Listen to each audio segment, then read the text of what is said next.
Bien, vamos a Oseas capítulo 6, versículo 7.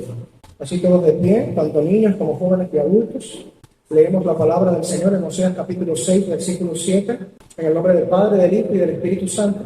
Mas ellos, cual Adán, traspasaron el pacto, allí prevaricaron contra mí. Bendita es la palabra del Señor. Oremos. Amado Padre Celestial, tú que para siempre vives, tú que para siempre reinas, en cuya mano está el cetro y el gobierno sobre todas las cosas. A ti, bendito Dios, te damos hoy alabanza, honra, gloria y honor. Recibe, Señor, todo imperio y potestad, porque tú gobiernas sobre todo. Así que la alabanza sea tributada a ti. Queremos rogarte hoy en tu santo día, con tu santa asamblea reunida aquí ante tu santo nombre, darte a ti, Señor, la gloria y rogarte las dos cosas que generalmente rogamos antes de la predicación y exposición de tu palabra. Primero, que des un oído que pueda escuchar, que esté atento, con un corazón que entienda, que sea dócil a tu palabra, a tu pueblo. Y en segundo lugar, que puedas darnos, a nosotros los predicadores, la humildad, la sujeción a ti, a tu Santo Espíritu, tener el precisar bien la palabra, el poder explicarla de una manera que primeramente te dé gloria a ti y en segundo lugar de provecho a tu pueblo. Estas cosas, Señor, estamos rogándote en el nombre de Jesucristo, porque es el nombre sobre todo nombre, y es en los méritos de Él que nosotros podemos acercarnos confiadamente ante el trono de tu presencia. Así que oramos en el nombre de Cristo rogándote estas dos cosas: que concedas un corazón y un oído dócil a tu pueblo, y que me concedas a mí como predicador de tu palabra el no desviarme del sentido de esta enseñanza, que pueda mostrar con tu palabra tu voluntad con respecto a estas cosas, y sea para gloria de tu nombre y para edificación de tu santo pueblo. En Cristo Jesús te agradecemos todas las cosas. Amén. ¿Pueden sentarse, mis hermanos?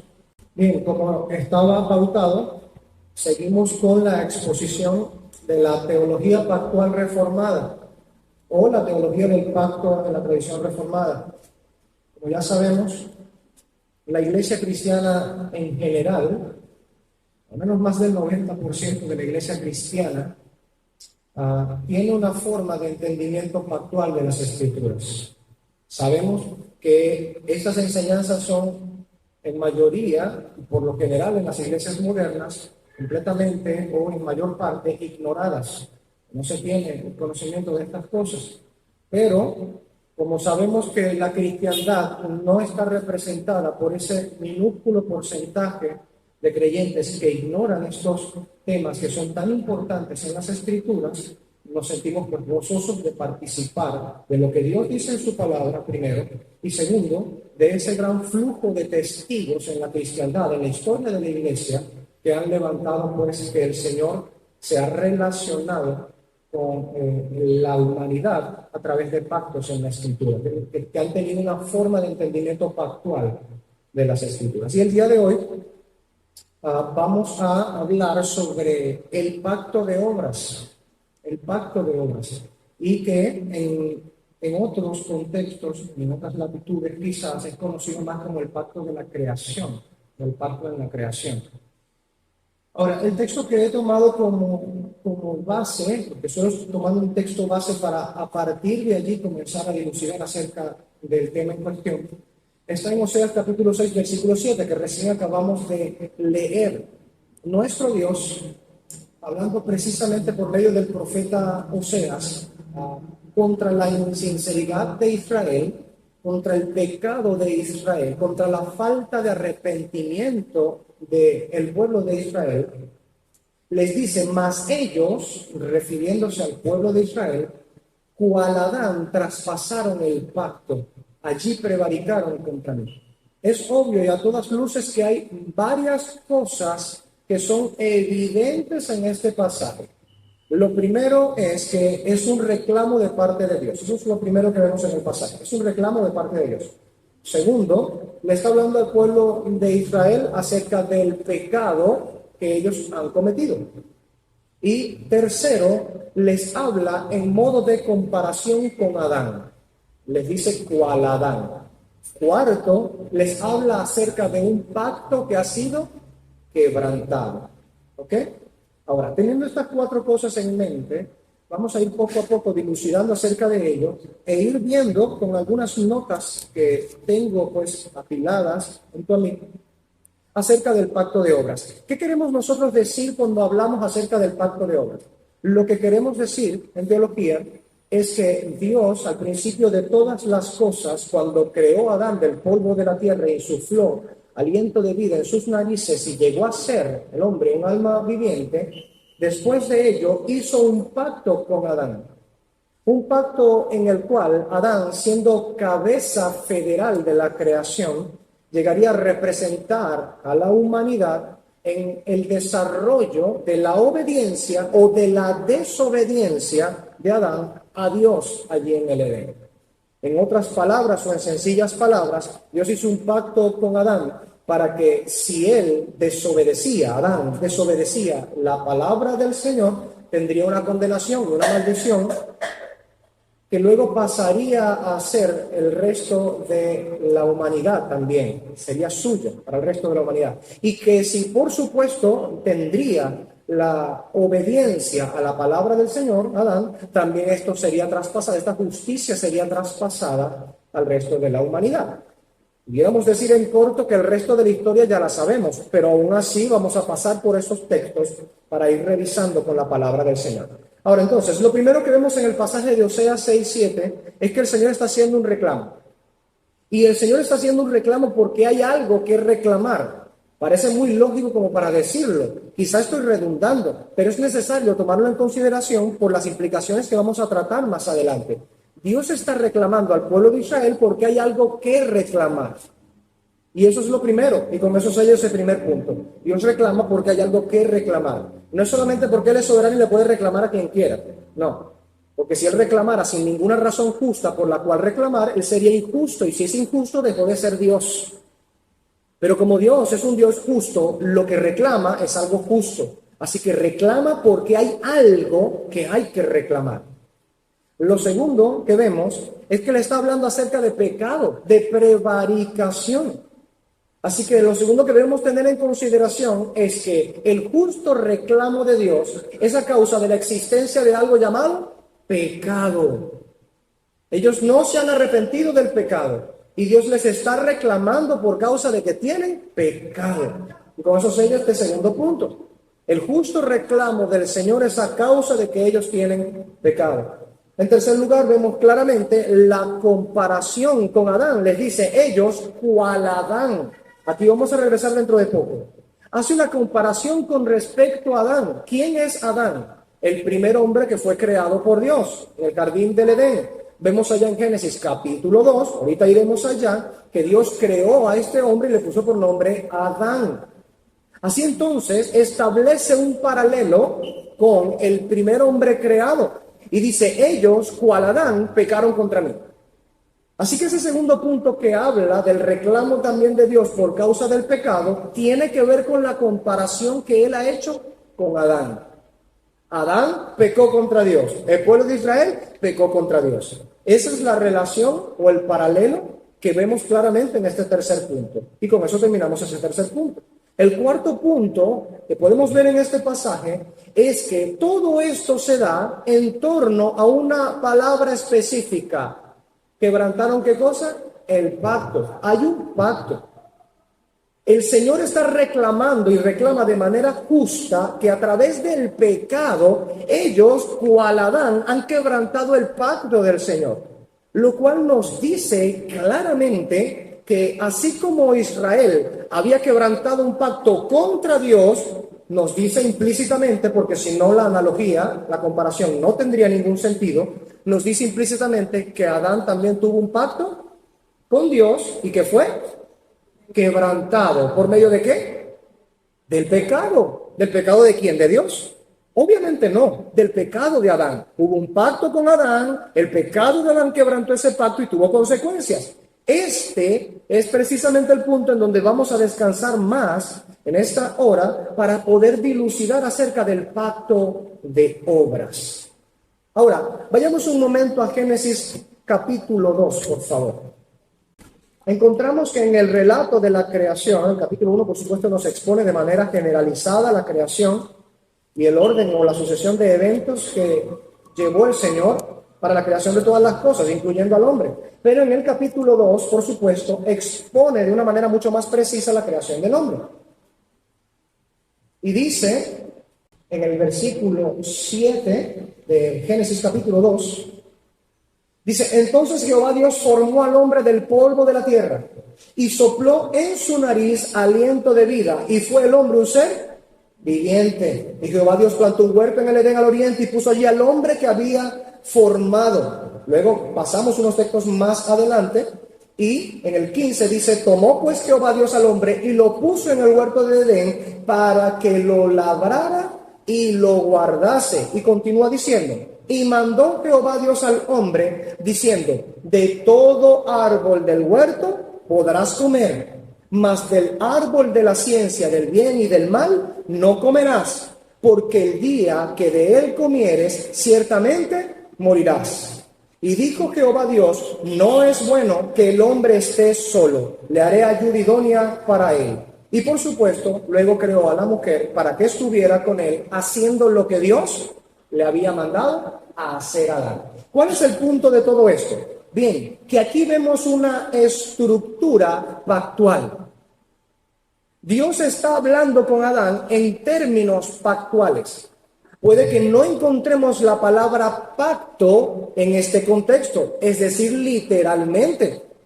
Pero así como veremos también más adelante que sucedió con Abraham, que en el capítulo 12 de este mismo libro de Génesis habla acerca del pacto con Abraham sin mencionar la palabra pacto, sino hasta el capítulo 15 y el 17, aún así había un pacto con Abraham. Bien, así está sucediendo aquí. Dios está teniendo un pacto con Adán, el primer hombre que ha sido creado, y es un hombre que ha sido creado en representación de la humanidad, y está estableciendo un pacto con Adán. ¿Cuáles son las características que tenemos que apreciar con respecto a esto? Bien, que tenemos que Dios está exigiendo algo de Adán. Tenemos también que está señalizada una sanción para la desobediencia de Adán. Le dice: mira, ahí está el árbol de la ciencia del conocimiento del bien y del mal. Si tú comes de ese árbol, ciertamente morirás, o como dice textualmente, muriendo morirás. Una redundancia que te aseguro que vas a morir, es lo que quiere decir. Te aseguro que vas a morir. Hay una sanción por la desobediencia.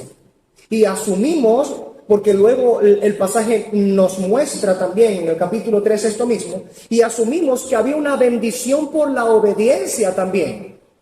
Porque Dios no solamente había plantado el árbol de la ciencia del conocimiento del bien y del mal, del cual había sancionado a Adán diciéndole: no comas de él, porque ciertamente ese día que comas morirás, sino que también había plantado el árbol ¿de qué? De la vida en el huerto. Está en el pasaje del capítulo 2 de Génesis. Y, ¿dónde está? Sí, aquí está, el versículo 9, correcto, gracias.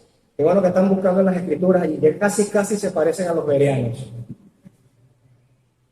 Leído Hechos 17, ¿verdad? Bien, el versículo 9 dice: y Jehová Dios hizo nacer de la tierra todo árbol delicioso a la vista y bueno para comer, también el árbol de la vida en medio del huerto, y el árbol de la ciencia del bien y del mal. Entonces, ¿qué tenemos? Tenemos allí que estaba el árbol sancionado, que si comía cerca de ese árbol era desobediencia. ¿Y cuál era el castigo? Según dice el Señor, muerte. Desde ese momento y hacia atrás de la historia, es decir, hacia atrás luego de eso, en el corriente de la historia, en el desarrollo de la historia, la desobediencia a la palabra de Dios vendría a ser condenada siempre con la muerte. Por eso no es extraño que el apóstol Pablo en Romanos capítulo 6, versículo 23 diga: la paga del pecado es muerte. No es extraño decir eso. Él ve desde el inicio de las Escrituras que el Señor sancionaba la desobediencia, que eso es pecado, infracción de la ley de Dios, en 1 de Juan 3:4. Eso es pecado, quebrantamiento de la ley de Dios. Entonces Pablo dice claramente: la paga del pecado, que es quebrantamiento de la ley, que es desobediencia a Dios, la paga del pecado es muerte. Así que Dios entonces le dice a Adán: si tú desobedeces, morirás. Pero hay también otra señal de que estas son relaciones pactuales que Dios tiene con el hombre. Y es precisamente el árbol de la vida. ¿Por qué? Mire, vamos allí al capítulo 3. Y en el capítulo 3 en el versículo, casi terminando en el versículo 22, dice, después de que Adán había pecado, desobedecido al Señor y recibió la maldición, la sanción de Dios, le dice, y dijo Jehová Dios, he aquí el hombre es como uno de nosotros, sabiendo el bien y el mal. Ahora pues, que no alargue su mano y tome también del árbol de la vida y coma y viva para siempre. Y lo sacó Jehová del huerto del Edén para que labrase la tierra de que fue tomado. Echó pues fuera al hombre y puso al oriente del huerto de Edén querubines y una espada encendida que se revolvía por todos lados para guardar el camino del árbol de la vida. Vemos entonces que después de haberse cometido el pecado, el árbol de la vida queda también prohibido. ¿Qué tenemos aquí? Una sanción de Dios que nos muestra claramente que, uno, el hombre estaba en pacto con Dios. Tenía señalizaciones de parte de Dios, debía obedecer. El hombre tenía que obedecer a Dios y vivir conforme a los lineamientos de Dios, y entonces, viviendo conforme a los mandamientos de Dios, podría alargar su mano y comer del árbol de la vida y vivir eternamente. Estaba básicamente prometiendo el Señor, en palabras escatológicas o de postrimería, de los tiempos después, prometiéndole mayor bienestar. Le estaba prometiendo que si obedecía, viviría eternamente sobre la tierra que Dios había creado. Y por supuesto, ese vivir eternamente no eran las condiciones en las que nosotros estamos hoy. Eso fue por causa del pecado. Si él hubiese obedecido, el pecado no habría entrado a la tierra y la tierra no estaría como está el día de hoy. Es decir, que habría el hombre entonces vivido eternamente sobre la tierra en bonanza, en virtud, en amor, en justicia, sin dolor, sin lágrimas, sin muerte, sin aflicción. Qué maravilla, ¿verdad? Bueno, lo que se nos promete en Cristo, y ya vamos a hablar al final acerca de ello. Porque esto tiene mucho que ver con lo que Jesucristo hizo en lugar nuestro y para nosotros. Entonces, el punto allí es que también vemos que Dios sancionó la desobediencia, diciéndolo, vas a morir el día que comas de él, y fue precisamente lo que ocurrió. Ahora, volviendo entonces a Oseas 6:7, encontramos que estas palabras de Dios, por medio del profeta Oseas hacia Israel, tienen mucho sentido. El pueblo de Israel había prevaricado contra Dios y habían quebrantado el pacto. El pacto al que se refiere nuestro Dios por medio de Oseas al pueblo de Israel era el pacto con Moisés o por medio de Moisés. Pero la alegoría que utiliza, la comparación, que utiliza es la de Adán y el pacto con Adán. Hay algunas personas que dentro del cristianismo, sobre todo los que procuran tener alguna forma de teología pactual, han negado el pacto de obras. Y vale acotar que negar el pacto de obras tiene serias dificultades y presenta graves problemas, tanto cristológicos como soteriológicos. Cristológicos en el sentido de que añade problemas a la comprensión de la naturaleza de Cristo y de la naturaleza de las funciones de Cristo, el Hijo de Dios. Porque Él vino en carne, pero ¿a qué vino en carne? Vino solamente a morir, eso pudo haberlo hecho, pues descendiendo a una forma corporal de 33 años de vida, clavarse en la cruz y volverse a ir. ¿Por qué tenía que nacer como un ser humano? Porque Cristo tenía que representar al ser humano tal cual como un ser humano, ¿se entiende? Y así como el hombre no había podido llevar una vida de obediencia perfecta al Padre y por eso estaba condenado, vamos a hablar de eso, entonces Cristo tenía que venir en representación del hombre y llevar una vida de perfecta obediencia al Padre para representar al hombre en esa obediencia, a fin de acreditarle justicia, que es lo que el hombre no tiene y por lo cual está condenado.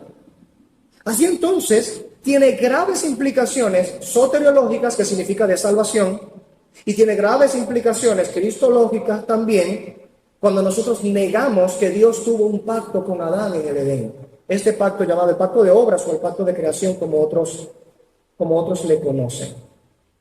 Así que entonces es un tema bastante necesario en nuestra comprensión para que podamos entender al final de cuentas qué fue lo que nuestro Señor Jesucristo hizo, cómo logró darnos a nosotros lo que la Biblia nos promete que en Cristo tenemos por la fe. Es importante para poder comprender esto. Ahora, otra referencia que pudiéramos tomar en este contexto de que este pacto fue tomado antes de la caída, por supuesto, por Dios y Adán, hecho por Dios con Adán, está en Isaías 24. Vamos a ir a Isaías, por favor. Isaías 24, del 4 al 6. Que dice: de duelo y marchitada está la tierra. El mundo languidece y se marchita.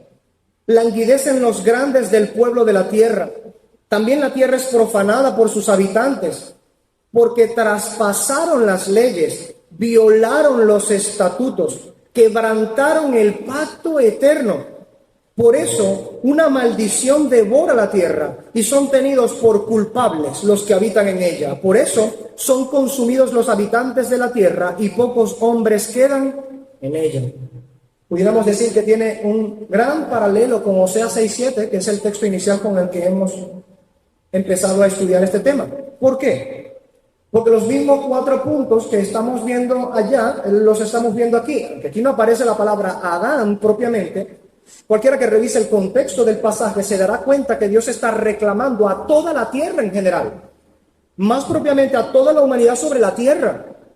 En ello, por supuesto, está diciendo que toda la humanidad sobre la tierra está en un pacto eterno que han quebrantado y cuyo pecado hace que Dios reclame con justicia lo que ellos están haciendo sobre la tierra. Pero ¿cuál fue ese pacto? ¿En qué momento hubo un pacto entre Dios y toda la humanidad? ¿Por qué se asume que la humanidad está reventando un pacto, transigiendo un pacto, transgrediendo un pacto?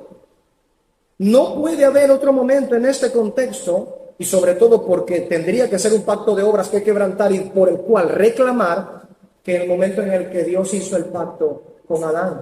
Algunos teólogos piensan que hay la posibilidad de que se estuviera refiriendo al pacto hecho por medio de Noé, que fue un pacto hecho con toda la creación.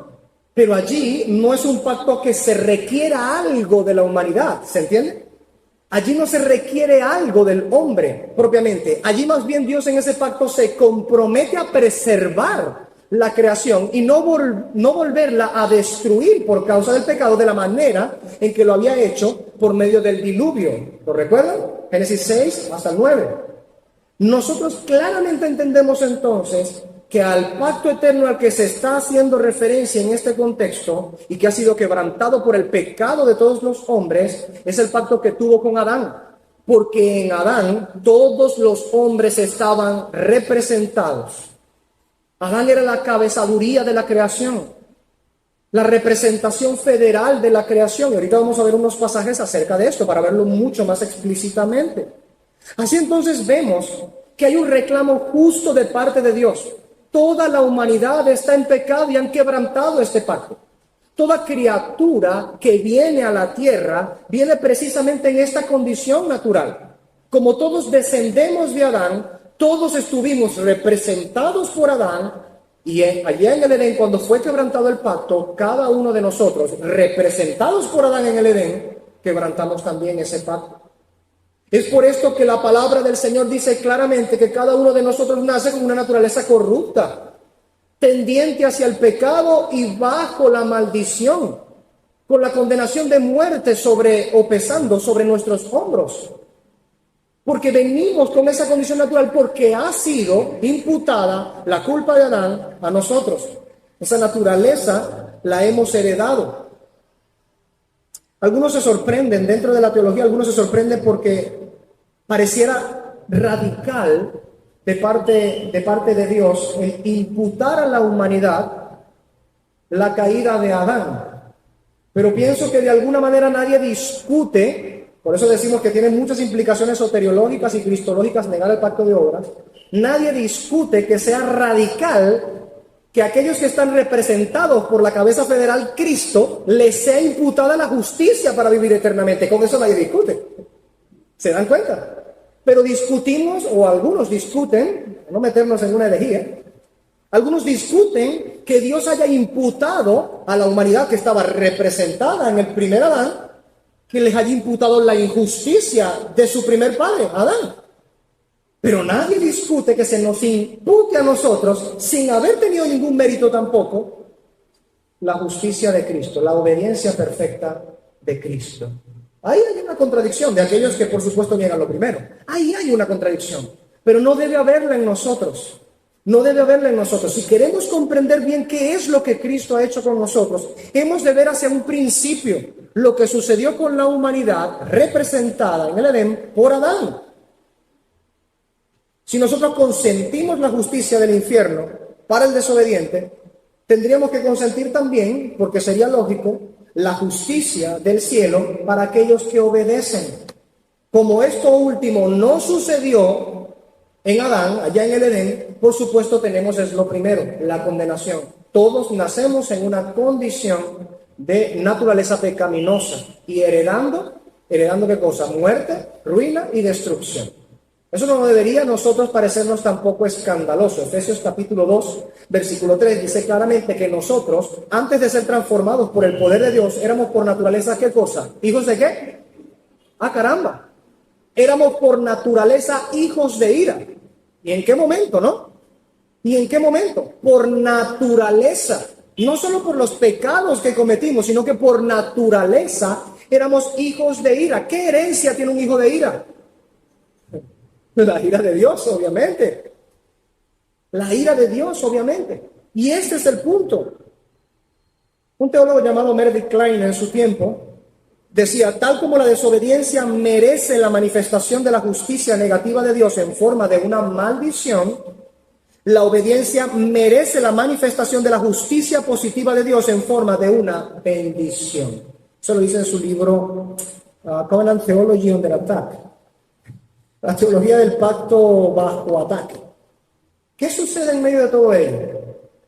Como hemos dicho, el hecho de que nosotros podamos ver que Jesucristo, en medio de todo lo que hace, termina ganando para nosotros una justicia que luego se nos imputa a nosotros por la fe, que no nos hemos ganado. Esto sucede precisamente porque Él tuvo que venir y entrar en una relación de pacto que nosotros teníamos previamente con Dios quebrantada. Para que entrando Él en esa relación de pacto con el Padre y en representación de nosotros, pudiese cumplir ese pacto. Y entonces darnos a nosotros lo que le fue prometido a Adán en el Edén y que Él no ganó por causa de su desobediencia. ¿Se entiende? Es maravilloso ver cómo la unidad de toda la Escritura nos lleva siempre, de alguna manera, tanto soteriológicamente que tiene que ver con la salvación, como escatológicamente, las promesas en la postrimería que Dios nos hace, todo lleva únicamente y siempre a Jesucristo. Para que no encontremos fuera de Él nada. Bendito sea el Señor. Una característica que tenemos que resaltar en medio de este pacto de obras hecho con Adán es que este pacto no tuvo gracia. Este es un pacto de obras. En este pacto no hubo gracia. En este pacto hubo una demanda de obras, una demanda de obediencia. Por supuesto que hubo bondad de parte del Señor. Por supuesto que hubo bonanza de parte del Señor. Pero no hubo gracia o misericordia, técnicamente hablando, como conocemos los términos. ¿Por qué? No hubo gracia porque no había pecado que cubrir para otorgar en contra del pecado una bendición, ¿cierto? No hubo misericordia en términos específicos tampoco. ¿Por qué? No había pecado. Por lo tanto, no había un juicio que suspender para que no cayese la maldición sobre Adán. Mientras no hubo pecado, y fue creado Adán, por supuesto, sin pecado, no hubo gracia en ese pacto. Ese pacto fue de obras. Lo creó el Señor a Adán completamente hábil, capaz para obedecer. Pero el hombre, como dice Eclesiastés 7 al final, escogió el camino de pervertir sus obras por su propia voluntad, quedando anclado al pecado y a la condenación que Dios había determinado por la desobediencia y el pecado. Así que no fue un pacto de gracia ese pacto, fue un pacto de obras. Otra cosa, a ver, por aquí tengo otra cita importante, pero lo tendré dentro de un momento. No, sí, no ahorita. Francis Surretin dice acerca del pacto con Adán en el Edén, él dice, el pacto de natura, o el pacto de obras, como le estamos llamando también, tiene varios nombres, es aquel que Dios el Creador hizo con el hombre, inocente como su criatura, tratando de la donación de la felicidad eterna y vida bajo la condición de obediencia personal y perfecta. Es lo que estamos precisamente intentando explicar. A Adán se le demandaba que él tuviese una obediencia personal y perfecta. Como él estaba en representación de la humanidad, si él obedecía de manera personal y perfecta, a sus descendientes sería puesta ¿qué cosa? ¿Maldición? Claro que no. Bendición sería traspasada a su descendiente. Nosotros vemos claramente en las Escrituras que estos pactos que son tratados con el hombre, siempre está el hombre y su descendencia después del hombre. Esto lo veremos en otros pactos más adelante, un poco más profundo. Pero aquí vemos claramente que el pacto hecho con Adán implicaba su descendencia también. Así entonces, si el hombre, Adán, obedecía, su descendencia tendría la misma vida eterna que Adán tendría. Los descendientes no iban a ganarse en este contexto eso. Su padre Adán lo haría, el cabeza federal lo haría. En ese mismo contexto es que entra Cristo Jesús, porque a él obedecer, llevar una vida plena de obediencia, de perfecto mérito ante la justicia de Dios, él estaba ganando una justicia que ninguno de nosotros merece ni se ha ganado, y que por supuesto nos es imputada luego a nosotros por medio de la fe. Qué hermoso. Y qué hermoso es el Señor en medio de todo esto también. Ahora, mire esto. Vamos a ir a Romanos capítulo 5, por favor. En Romanos capítulo 5 les había mencionado precisamente lo importante que era la imputación, ¿no? Tanto del pecado como de la justicia. Se me perdió. ¿Esta Biblia no trae Romanos? Ah, sí, sí. Romanos 5, del 12 al 19. Aquí. Dice, por tanto, como el pecado entró en el mundo por un hombre y por el pecado la muerte, así la muerte pasó a todos los hombres por cuanto todos pecaron. ¿Cuándo pecaron todos los hombres? Cuando en Adán representados cayó Adán en desobediencia. Pues antes de la ley había pecado en el mundo, pero donde no hay ley no se inculpa de pecado. No obstante, reinó la muerte desde Adán hasta Moisés, aún en los que no pecaron a la manera de la transgresión de Adán, el cual es figura del que había de venir. Ponga su mente un momentico allí, luego vendremos a esto. Pero el don no fue como la transgresión, porque si por la transgresión de aquel uno, Adán, murieron los muchos, abundaron mucho más para los muchos la gracia y el don de Dios por la gracia de un hombre, Jesucristo. Y con el don no sucede como en el caso de aquel uno que pecó, porque ciertamente el juicio vino a causa de un solo pecado para condenación, pero el don vino a causa de muchas transgresiones para justificación. Pues si por la transgresión de uno solo reinó la muerte, mucho más reinarán en vida por uno solo, Jesucristo, los que reciben la abundancia de la gracia y del don de la justicia. Así que, como por la transgresión de uno vino la condenación a todos los hombres, de la misma manera por la justicia de uno vino a todos los hombres la justificación de vida. Porque así como por la desobediencia de un hombre los muchos fueron constituidos pecadores, así también por la obediencia de uno los muchos serán constituidos justos. Toda la tesis del apóstol Pablo para hablar en estos magníficos versículos de Romanos capítulo 5 están basados en que Adán haya tenido un pacto con Dios y que cuya desobediencia ha acarreado maldición y condenación para el resto de los seres humanos que estaban representados por él. Si eso no sucedió, nada de lo que Pablo dice aquí tiene sentido. No tiene ningún sentido. Porque la comparación entre Adán como representante federal de la creación y Cristo como representante federal de la nueva creación no tendría ningún sentido, a menos que, por supuesto, Adán haya sido representante federal de la creación y que por el pecado de él haya pasado la muerte a todos nosotros. Esta situación que nos menciona la Escritura es tan importante precisamente por las implicaciones que tiene acerca de la obra que Cristo realizó. El pacto de obras toma tanta importancia para la teología, para el entendimiento de las Escrituras, es por causa de lo que Cristo hace. Usted dirá, Adán, allá, miles de años. ¿Cómo es que eso debería perjudicar mi entendimiento de las Escrituras? El no tener entendimiento de aquello.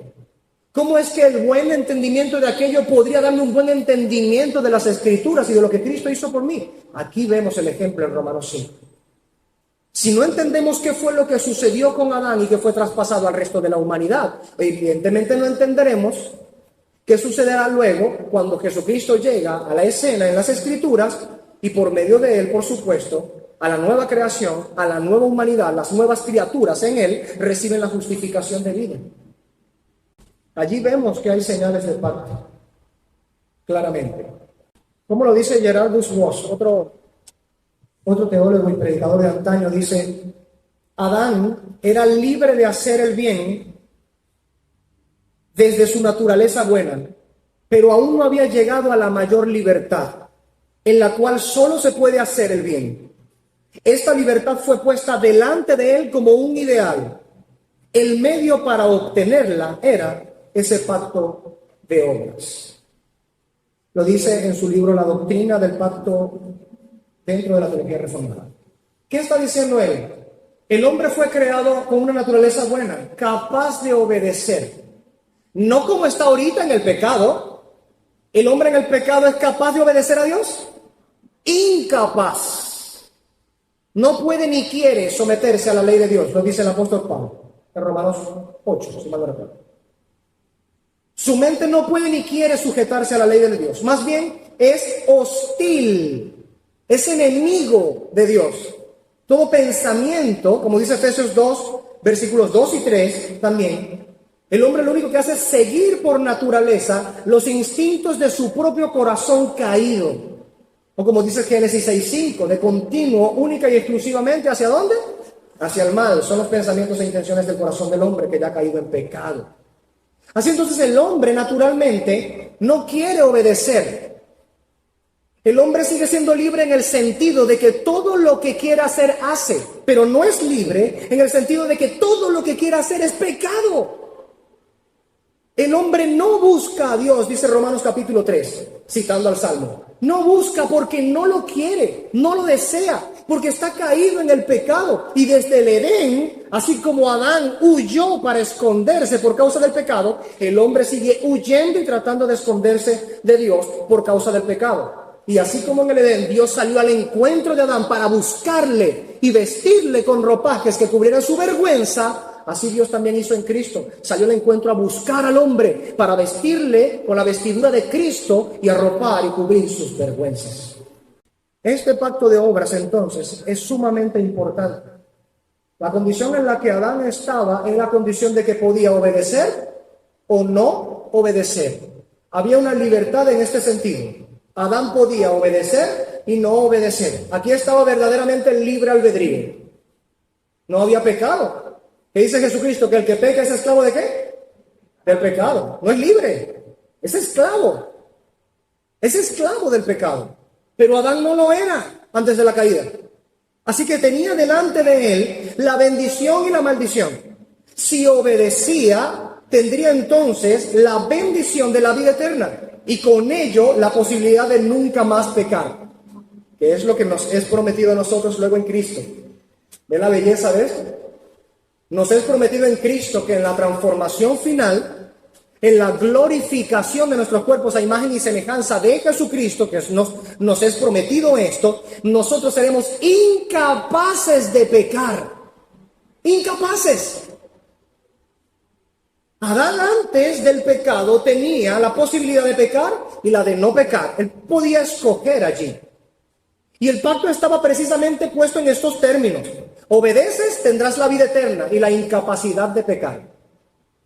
Desobedeces y tendrás la muerte eterna y la incapacidad de obedecer. Tremendo. Y lo vemos ya, por supuesto, mostrado en el desarrollo de la historia en las Escrituras. Los hombres, los mejores hombres de la historia, todos pecaron. Todos los mejores hombres del desarrollo de la narrativa de la redención en la Escritura, todos pecaron. Los ilustres de la fe, todos pecaron. No hay justo, no hay ni uno solo. Dice el apóstol Pablo en Romanos capítulo 3, citando el libro de los Salmos. Este es el punto entonces en ello. Y este paralelo entonces entre Adán y Jesucristo viene a confirmarnos este pacto de obras que tuvo Dios con Adán y que es tan importante con nosotros porque se fundamenta este pacto para que podamos ver lo que Cristo gana para nosotros en nuestro lugar. Si bien nosotros hablaremos luego de otro pacto, que es el pacto de gracia en Cristo Jesús, aún así Jesús tuvo que venir y nacer en el tiempo de la ley, como dice Gálatas capítulo 4, nacido de mujer en el tiempo de la ley, para poder colocarse bajo pacto, tal cual aquellos a quienes él venía a representar. Si el ser humano tiene una maldición por causa de que su representante federal cayó ante las demandas de Dios, se vino abajo en desobediencia ante las demandas de Dios y eso acarrió muerte a los representados por aquella cabeza federal, él tenía que venir como una segunda cabeza federal en donde bajo el mismo pacto cumpliese todo lo demandado y siendo perfecto pudiese traspasar esa justicia a su descendencia. Como también dice Isaías 53, ¿no? Verá linaje después de que haya resucitado, dice Isaías 53. Verá linaje. Y la voluntad de Jehová será en su mano prosperada. Bendito sea el Señor. Y así fue. Qué hermoso es esto. Vamos a ir a 1 Corintios, otro pasaje crucial con respecto a esto. Todos estos pasajes, hermanos, que estamos viendo en el Nuevo Testamento, implican el pacto de obras con Adán. ¿Se entiende? No tendría sentido lo que estamos leyendo aquí en el Nuevo Testamento si Adán no estaba en pacto con Dios representando a la humanidad. No tendría ningún sentido. Vamos a ir a 1 Corintios capítulo 15, por favor. Y rápidamente. Versículos 45 al 49. Miren esto. Diga usted si esto tendría algún sentido, esta comparación que hace el apóstol Pablo, si no hubiera sucedido lo que estamos explicando el día de hoy. 1 Corintios 15, versículo 45, dice: así también está escrito, fue hecho el primer hombre, Adán, alma viviente, el postrer Adán, espíritu vivificante. Ha dicho postrer Adán, ¿cierto? Ok, recuerde lo que leímos en Romanos 5 y le dije, mantenga su mente allí un momento. Ahora puede volver a traer ese texto a memoria porque vamos aquí a ver esto. El postrer Adán, espíritu vivificante, mas lo espiritual no es primero, sino lo animal, luego lo espiritual. El primer hombre es de la tierra, terrenal. El segundo hombre, que es el Señor, es del cielo. Cual el terrenal, tales también los terrenales. Y cual el celestial, tales también los celestiales.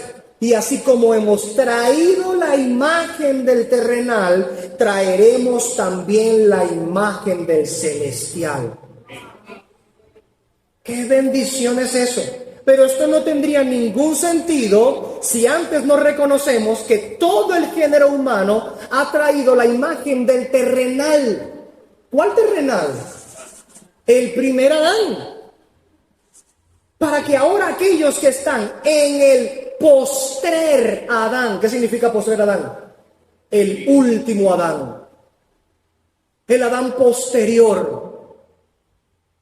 Hay un Adán allá en el que la humanidad cayó y se hizo acreedor de maldición, de muerte eterna, porque ese Adán estaba en pacto con Dios y desobedeció a Dios.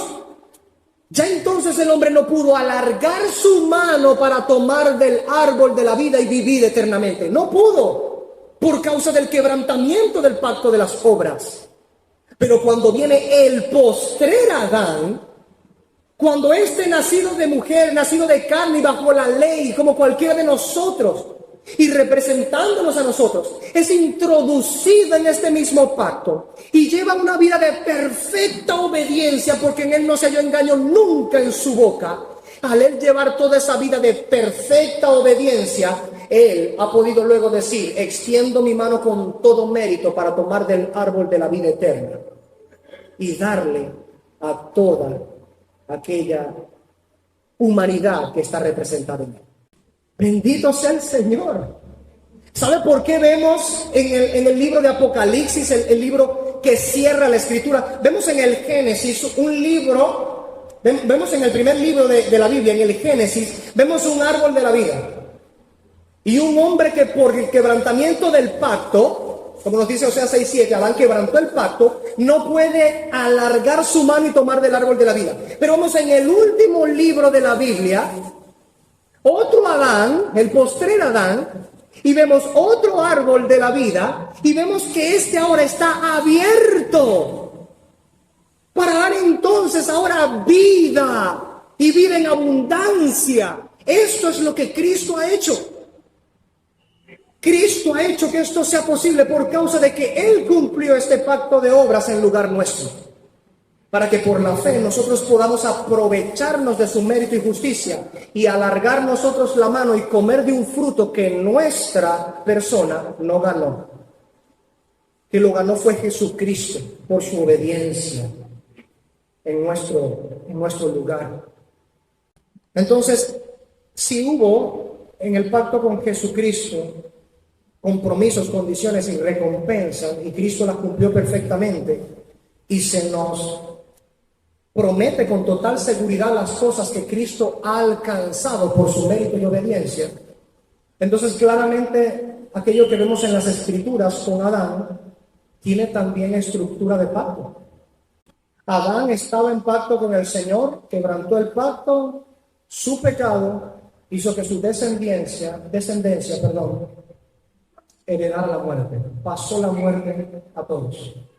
Ahora el postrer Adán viene en ese mismo pacto y muestra lo que debió haber hecho Adán desde un inicio en el Edén. Él, en otras condiciones, en condiciones mucho, pero mucho peores, porque Adán estaba en el Edén cuando aún no había pecado, pero él, este postrer Adán, Jesucristo, vino en condiciones del mundo ya estando en pecado.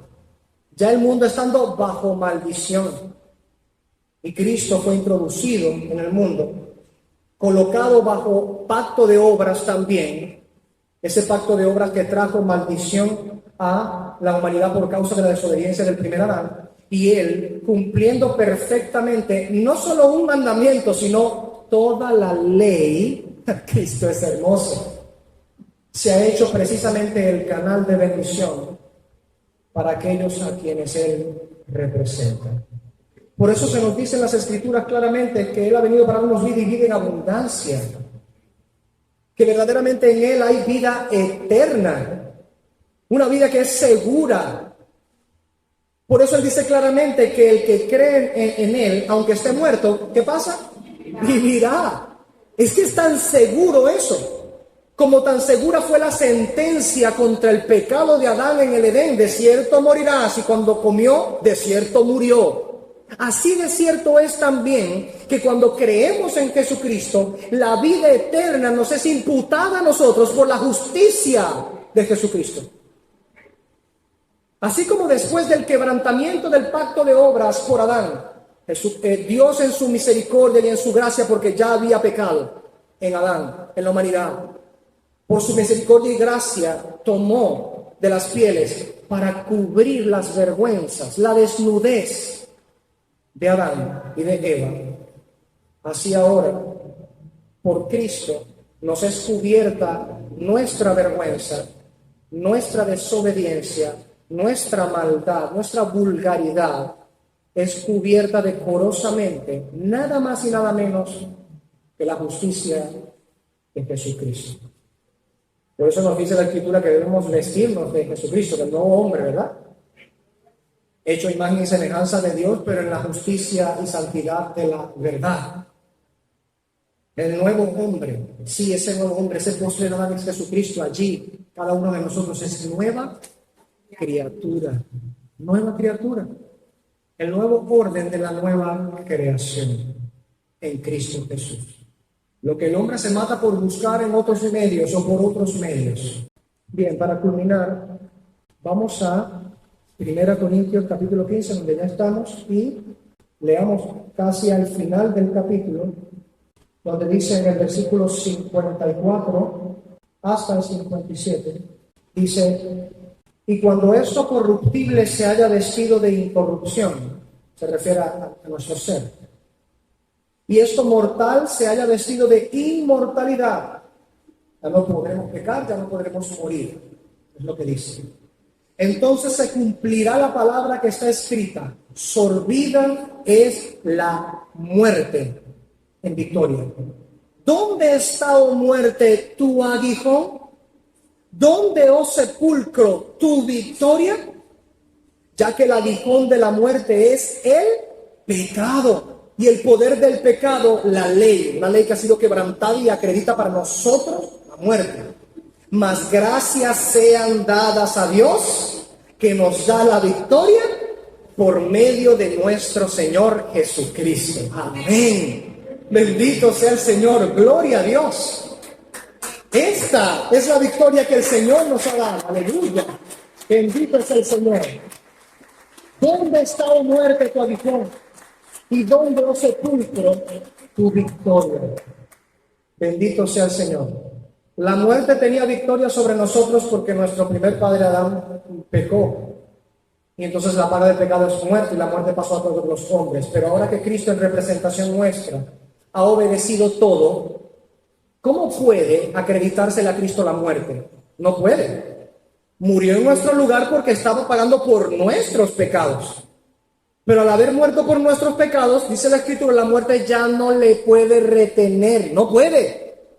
Porque no hay nada que cobrarle. ¿Qué le va a cobrar? Cristo no tiene pecado, y al morir por nosotros ha muerto por nuestro pecado. Quedó Él sin pecado y nosotros sin pecado, para que podamos vivir eternamente con el Señor.